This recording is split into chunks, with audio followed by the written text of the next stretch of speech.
Bonjour les gens. Alors, bienvenue au potager bio, sans travail du sol. On avait abandonné nos tomates 14 jours après le semis. Dans cette nouvelle vidéo se pose la question du repiquage.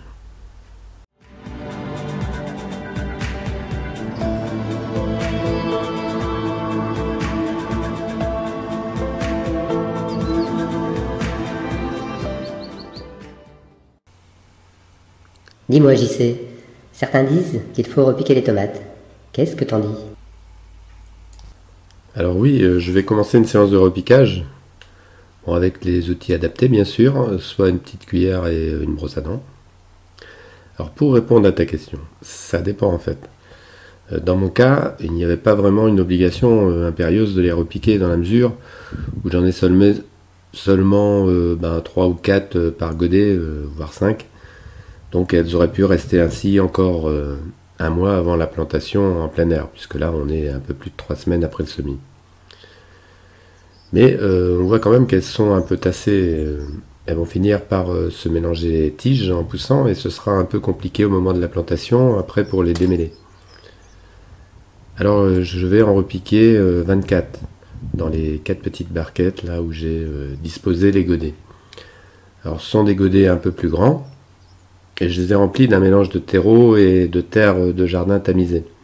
Donc cette terre je l'ai récupérée au pied de mon carré d'ortie en retirant les racines qui avaient tendance à envahir. Donc là j'en ai profité pour récupérer cette terre. C'est une terre très fine, très facile à tamiser. Alors la proportion entre le terreau et la terre de jardin, c'est 50-50 à peu près. On voit d'ailleurs que la terre dans ces godets, elle est moins sombre que les godets où il y a uniquement le terreau. Donc ces pieds de tomates seront déjà un peu habitués à la terre du jardin. Alors pourquoi je ne vais pas toutes les repiquer? Alors il faut quand même beaucoup de godets et puis beaucoup de substrat, beaucoup de mélange là. Et aussi pas mal de place pour les stocker. Donc moi je fais en fonction de ce que j'ai. Et puis comme ça je pourrais comparer entre celles qui ont été repiquées et les autres. Si on se pose la question du repiquage, il faut regarder avant si on les a semées serrées ou pas, et si on a de la place ou pas pour les stocker. Et si c'est compliqué, eh bien il faut se dire qu'un repiquage intermédiaire n'est pas obligatoire. Maintenant, la technique du repiquage est simple. Il faut bien enfoncer la tige avec les racines dans l'avant-trou. Et ensuite, avec les doigts, eh bien, on borne le plan. JC, est-ce que la brosse à dents est vraiment nécessaire?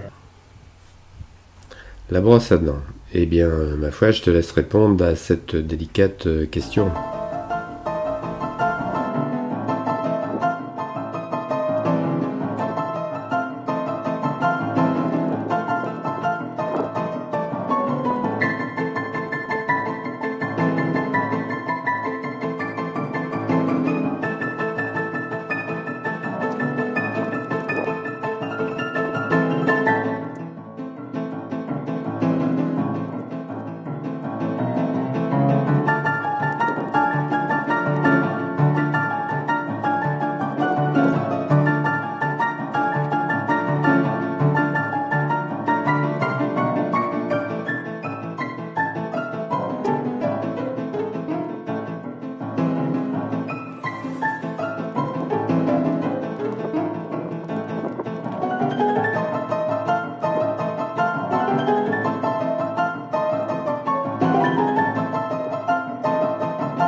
Ensuite, on va arroser dans les bacs pour que l'eau remonte par capillarité.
Alors comme j'ai profité du soleil là, avec au moment où je l'ai repiqué, mes plants ils penchent un petit peu, hein. C'est le petit stress du repiquage. Je vais donc les laisser 1 ou 2 heures à l'ombre avant de les remettre sur les étagères de la petite serre. Ici on voit que les Bloody Butcher ont une particularité au niveau des feuilles. Elle est considérée comme ayant des feuilles de pommes de terre, ce qui me semble quand même un peu exagéré, même si les feuilles effectivement ressemblent un petit peu. En tout cas, elles sont faciles à reconnaître. Les tomates restantes non repiquées ont maintenant un peu plus d'espace, donc elles vont rester comme ça jusqu'au repiquage en plein air. Alors, sauf les tomates Galapagos, les 5 petites là que je vais également repiquer dans de nouveaux godets. Comme on le voit là, elles n'ont pas été très longues à récupérer en fait, hein. 1 heure ou 2 ça suffit. D'ailleurs, quand vous repiquez vos tomates, si vous avez plusieurs variétés, pensez bien à les repérer et éventuellement mettez des étiquettes. Comme on peut le voir, ça finit par occuper pas mal de place, hein. Enfin bon, il faut que je justifie mon investissement dans ces 2 petites serres étagères. On en profite également, hein, pour faire le tour des semis dans les différents contenants.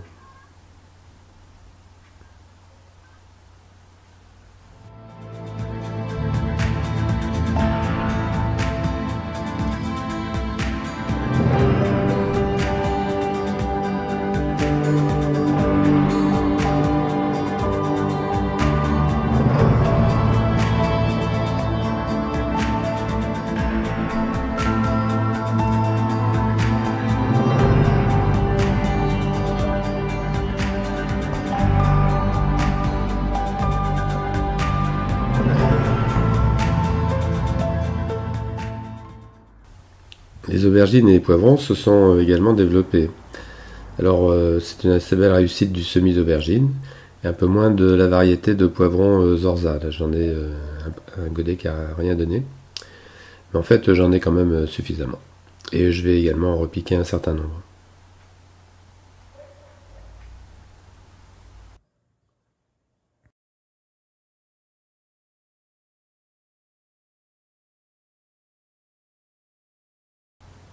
Et pour finir, un petit tour sur la planche de primeur.